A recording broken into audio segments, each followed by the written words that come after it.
నిత్యరత్నాల ఛానల్కు స్వాగతం సుస్వాగతం. ఈరోజు మనం కార్తీక పురాణం 31వ అధ్యాయం గురించి తెలుసుకుందాం.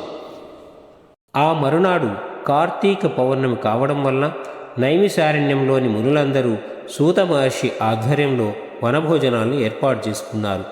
ధాత్రి వృక్ష సంహితమైన చక్కటి ప్రదేశాన్ని చేరారు. ఉసిరి చెట్టు కింద కార్తీక దామోదరునిగా ప్రఖ్యాతుడైన శ్రీహరి ప్రతిమని ఏర్పరిచారు. ఉసిరికలతో హరిని పూజించారు. అనంతరం గోవింద నామస్మరణతో వనభోజన సమారాధన నిర్వర్తించారు. తదనంతర విధులన్నింటినీ నిర్వహించుకొని సాయంకాల సంధ్యావందనాలు పూర్తి చేసుకున్న వారై తులసి బృందావనాన్ని ఏర్పరచుకున్నారు. అక్కడ పునః విష్ణువును కార్తీక దామోదర నామునిగా ప్రతిష్ఠించారు. ప్రాణ ప్రతిష్ఠాదులను చేశారు. ఓం శ్రీ తులసీ ధాత్రీ సమేత కార్తీక దామోదరాయ నమః అంటూ నమస్కరించి దీపారాధనలు చేశారు.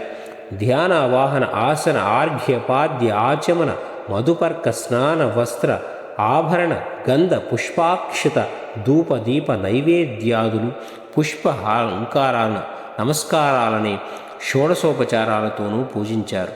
విష్ణువుకు ఎదురుగా చిలవలు పలవలు లేని మంచి కలప స్తంభాన్ని నాటి దానిమీద శాలివ్రీహి ధాన్య తిలాదుల నుంచి ఆ పైన ఆవు నీటితో దీపాన్ని వెలిగించి శ్రీహరికి అర్పించారు.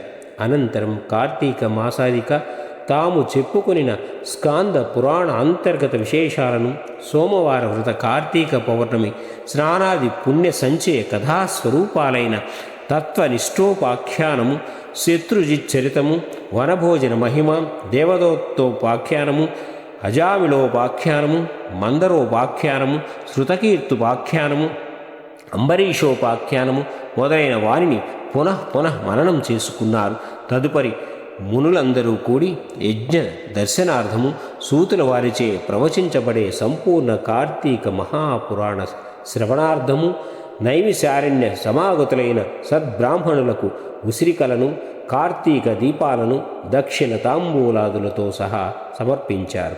ఆ రాత్రి కాలాతిక్రమణాన్ని కూడా లెక్క చేయకుండా హరినామస్మరణతో సంకీర్తనతోనూ నృత్య గాన ద్యుపచార సమర్పణలతోనూ గడిపిన వారి భక్తి పారవస్యంతో తన్మయులై జన్మ సాఫల్య సంతృప్తులయ్యారు. సౌనకాది ముని ప్రవరులు. కార్తీక పురాణం 30వ అధ్యాయం సమాప్తం. ఈ వీడియోను పూర్తిగా చూసినందుకు ధన్యవాదములు. మరిన్ని వీడియోల కోసం మా ఛానల్ని సబ్స్క్రైబ్ చేసుకొని బెల్ ఐకాన్ ఆన్ చేసి లైక్ చేసి షేర్ చేయండి.